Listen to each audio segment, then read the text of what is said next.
Bonjour, je suis Christian Tournebise. Je viens de la région de Cluny. J'avais mon atelier d'artiste, artisan d'art. Et moi, j'aime bien pouvoir partager à travers mon art d'une manière indirecte ou des fois en complément, mettre des petits textes sur mes photos, mes sculptures. Voilà. Donc, ce qui m'a amené à venir ici, j'ai lâché les amarres il y a à peu près une année, juste à la fin du confinement. 2020, si je ne dis pas de bêtises. Et je suis parti à la recherche d'un lieu proche de la nature qui puisse correspondre à cette envie de partage. Donc j'ai arpenté le Maine-et-Loire, le Périgord, l'Ariège, la Creuse, en vélo pour commencer. Le vent m'a déposé ici, au pied des Monédières, et là je découvre la commune de Madrange qui m'a très bien accueilli et je me sens enfin chez moi et j'ai pu acquérir un terrain qui est ici, là, d'un peu plus, environ 1,5 hectare. Le paradoxe, c'est acquérir, mais voilà, c'est pas la notion de propriétaire, mais dire que je vais pouvoir faire quelque chose avec les arbres. Le but de ce projet est de créer un lieu de sensibilisation à la nature à travers l'art et la culture et de pouvoir intégrer les personnes de la commune mais environnantes à participer au projet à travers des activités de land art, des activités diverses et variées où il peut y avoir des intervenants qui viennent faire de la lecture, de contes, de poésie, des balades de découverte de plantes. Et de leur savoir. Voilà. Je ne pourrais pas gérer tout seul.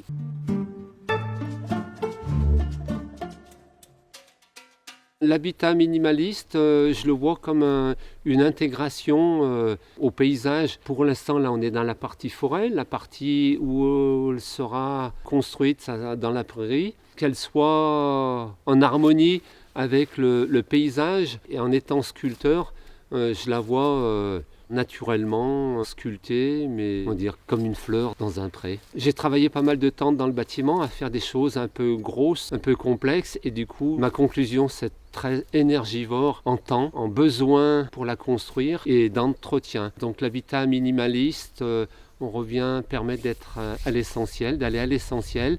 Et pour moi, la forme ronde est totalement naturelle. On se sent beaucoup plus ouvert sur l'extérieur. Un volume rond, par exemple, est beaucoup plus agréable et plus complet qu'une forme carrée qui est plus enfermante.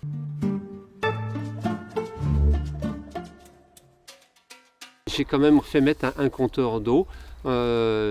L'idée, c'est pas non plus de raccorder la cartère à l'eau, c'est de mettre un robinet à côté et que les personnes qui puissent venir participer un peu au projet puissent utiliser l'eau, que ce soit aussi bien du camping, des woofers, mais qu'on ait la conscience de l'eau, pas uniquement à tourner un robinet.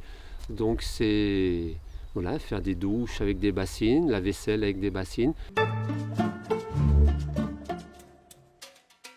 Au niveau de l'électricité, pas raccordé au système non plus. Là, j'ai un panneau solaire avec éventuellement des petits panneaux pour des besoins plus légers, mais un panneau, si je dis pas de bêtises, 150 watts avec une batterie de marque EcoFlow. Même si c'est pas le plus écologique, un panneau, mais on est dans une transition et on n'a pas encore la possibilité d'avoir des choses totalement neutres.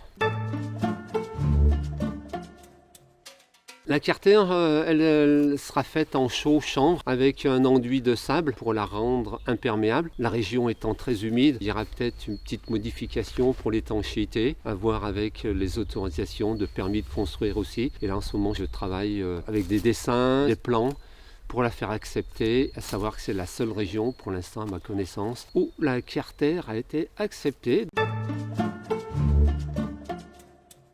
Pour l'instant, pour l'accessibilité à mon camion, j'ai fait faire un un petit chemin empierré, des tons un peu naturels. J'ai planté déjà pas mal d'arbres, des petits arbres. Là, dans la partie forêt, il y avait beaucoup des sapins, des épicéas qui étaient très sombres, qui étouffaient. Donc j'ai commencé à élaguer, faire enlever des arbres pour pouvoir aérer et planter d'autres arbres au niveau biodiversité. Le but, en fait, c'est de créer un jardin-forêt. Donc j'aurai la possibilité de le faire à travers la forêt et à travers la prairie. Voilà, dans un premier temps, dans la prairie et dans un second temps, dans la forêt.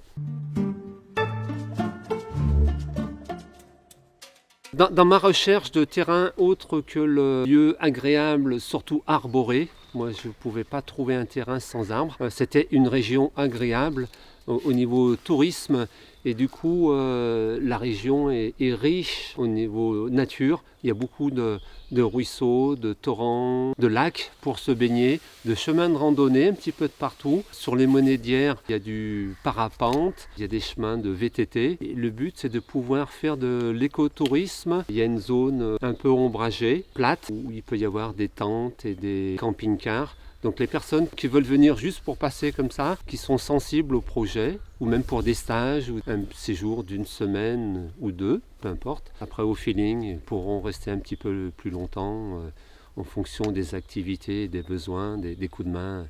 Voilà, après ça ne sera pas forcément monnayé, ça peut être un troc. Dans le futur, l'idée c'est de...